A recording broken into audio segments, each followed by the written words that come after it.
আজকে বিকেলে চলে এসেছি একটু ছাদে ঘুরে ঘুরতে মা নিতে। এই যে দুষ্টুমি করছে, ছাদে ওর আনন্দ লাগছে। যে আমি যখন ভয়েসটা দিচ্ছি ও তখন কান গড়ায় বকর বকর বকর বকর করছে আমাদের রোডের সামনে। এই যে রোড দেখছে, আমি দাঁড়িয়ে আছি। ভীষণই ভালো লাগে বিকেলবেলা এই আবহাওয়া।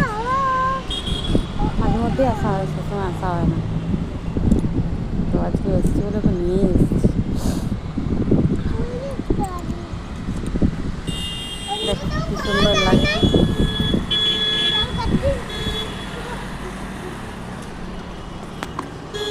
ওরও ভয়েস আসছে, এটা ইগনোর করবে। এতে লাফালাফি করছে ও।